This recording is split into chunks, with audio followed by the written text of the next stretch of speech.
अस्सलाम वालेकुम रहमतुल्लाहि वबरकातुहू। हमारे चैनल में आपका इस्तकबाल है। फायर सर्विस डिपार्टमेंट की इब्तिदा रियासत हैदराबाद में 1914 में कायम हुई थी। 1914 से लेकर 1937 तक फायर डिपार्टमेंट का ताल्लुक कमिश्नर बल्दिया शहर हैदराबाद से था। 1937 में शहर हैदराबाद के एक सिनेमा घर मोती महल टाकिस में रात के शो के दौरान आग लग जाती है, जिसका नतीजा ये होता है कि टाकिस में मौजूद औरतें, बच्चे, बूढ़े और नौजवान हलाक हो जाते हैं। इस खौफनाक आतिशगी से पूरा शहर मुतासिर हुआ था। हुकूमत हैदराबाद ने तहकीकात के लिए एक कमीशन कायम किया था, जिसमें mister Frederick, chief officer Calcutta fire brigade को शामिल किया गया था। इस कमीशन ने आतिशगी के इस वाक़े को तारीख का बदतरीन आतिशगी करार दिया था। कमीशन की सिफारिश पर फायर ब्रिगेड को बल्दिया हैदराबाद के बजाय सिटी पुलिस कमिश्नर हैदराबाद के मातहत कर दिया गया।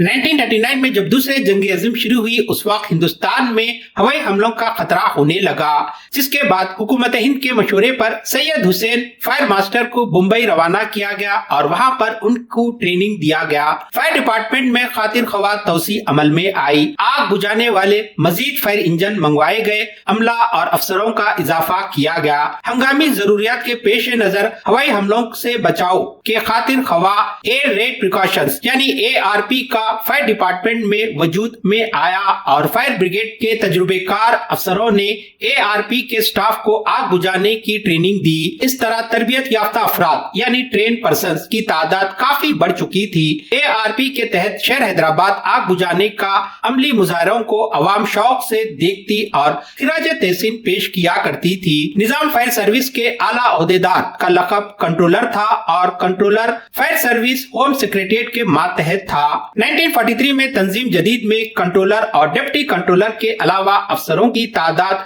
12 और अमला की तादाद जो मुख्तलिफ ओहदों पर मुश्तमिल था 180 तक बढ़ा दी गई। फायर पंपों की तादाद 3 के बजाय 36 कर दी गई। फायरमैन की तादाद 80 थी, जो गैस मास्क, फायर हेलमेट और फायर प्रोटेक्शन यूनिफॉर्म से लेस हुआ करते थे। ये फायरमैन निडर और बहादुर हुआ करते थे। फायर स्टेशन पर जैसे ही टेलीफोन का कॉल आया करता था, उसी वक्त घंटी बजा दी जाती थी। घंटी की आवाज सुनते ही फायरमैन फायर इंजन को लेकर घंटी बजाते हुए आग बुझाने के लिए उस मुकाम पर पहुंच जाया करता था।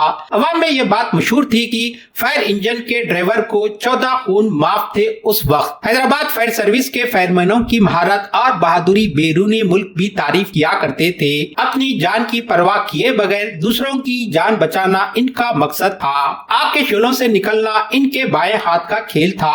मुख्तलिफ किस्म की आग बुझाने के अलावा अंधे कुओं और जहरीली गैस भरी बोलियों से मुर्दा और नी मुर्दा इंसानों को निकालना, अचानक गिर जाने वाली इमारतों के मलबे में दबे हुए आदमियों को निकालना भी इनके फराइज में दाखिल था। 1945 में आतिशगी यानी फायर इंसिडेंट के 93 केसेस दर्ज किए गए, जिनमें 6 केसेस फर्जी थे। 1948 में एक दफा रियासत हैदराबाद के मिनिस्टर अब्दुल रहीम ने एबिट्स रोड से एक सिनेमा से फायर स्टेशन को आतिशगी की फर्जी इत्तला दी थी, महज ये देखने के लिए फायर सर्विस की मेयार क्या है, अमला कहीं गाफिल तो नहीं है। उसके बाद 8 मिनट के अंदर अंदर आग बुझाने के लिए फायर इंजन वहां पर पहुंच जाता है। इस वीडियो में अब तक जो भी मालूमात मैंने आपके सामने पेश किया है, उसका हवाला है ये उर्दू की किताब जो आप स्क्रीन पर देख रहे हैं। ये तमाम मालूमात इस किताब में है। सितंबर 1948 यानी ऑपरेशन पोलो के बाद हुकूमत ने साबका रियासत हैदराबाद के मुख्तलिफ महकमों के विंटेज गाड़ियों को महफूज करने की जहमत गवारा नहीं की। इस लापरवाही के बाद चंद गाड़ियों को दिल्ली के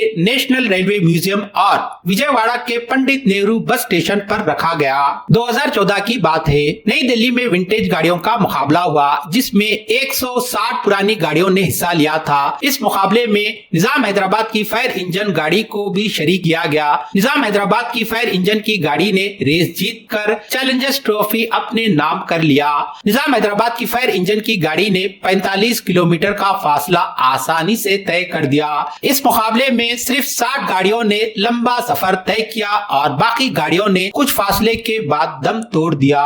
इस वाक़े से वाज़ेह होता है कि साबका रियासत हैदराबाद में किस मेयार के फायर इंजन हुआ करते थे। इसके साथ ही इस वीडियो का इख्तिताम होता है। अल्लाह हाफिज।